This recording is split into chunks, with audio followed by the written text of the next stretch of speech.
Hi, ನಾವು ಶೃಂಗೇರಿ ಮಠದಲ್ಲಿ ಇದ್ದೇವೆ. ಸೊ ಇಲ್ಲಿ ಮೀನಿದ್ದಾವೆ, ಅದರ ಬಗ್ಗೆ ಹೇಳಬೇಕು.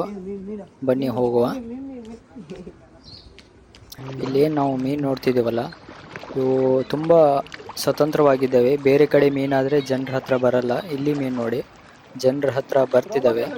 ಅಂದರೆ ಅವುಗಳು ಅಷ್ಟು ಸ್ವತಂತ್ರವಾಗಿದ್ದಾವೆ. ಯಾಕಂದರೆ ಇದ್ರದ್ದು ತುಂಬ ಹಿಸ್ಟ್ರಿ ಇದೆ, ಅಂದರೆ ಕತೆ ಇದೆ. ಸೊ ಯಾವಾಗ ಶಂಕರಾಚಾರ್ಯ ಅವರು ಇಲ್ಲಿ ಧರ್ಮ ಸ್ಥಾಪನೆ ಮಾಡುವಾಗ ಇಲ್ಲಿರುವ ಪ್ರತಿಯೊಂದು ಪ್ರಾಣಿಗಳಿಗೆ ರಕ್ಷಣೆ ಸಿಗಬೇಕಂತ ಆಶೀರ್ವಾದ ಮಾಡಿದ್ರಂತೆ. ಸೊ ಹಾಗಾಗಿ ಇವು ಇಲ್ಲೇ ಇದ್ದಾವೆ. ಮತ್ತು ಇದೇನು ನಾವು ನೀರಿದೆಯಲ್ಲ, ಅದು ತುಂಗಾ ನದಿ. ಮತ್ತು ಇವು ಸಾಕ್ಷಾತ್ ಶಾರದಾಂಬೆಯ ಆಶೀರ್ವಾದ ಇದೆ ಅಂತೆ. ಇದಕ್ಕೆ ನೈವೇದ್ಯ ಕೂಡ ಕೊಡ್ತಾರೆ ಭಕ್ತಾದಿಗಳು. ಇದಕ್ಕೆ ಆಹಾರವನ್ನು ಕೂಡ ಕೊಡ್ತಾರೆ. ಇವುಗಳನ್ನು ಯಾರು ಹಿಡಿದುಕೊಂಡು ಹೋಗೋದಿಲ್ಲ.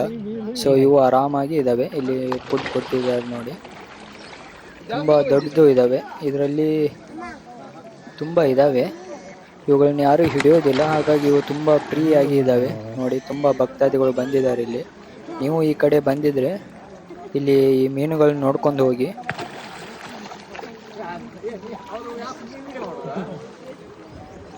ನಮ್ಮ ಕಡೆ ಯಾರು ಅವ್ರ ನಮ್ಮ ಕಡೆ ಯಾರು ಅವ್ರು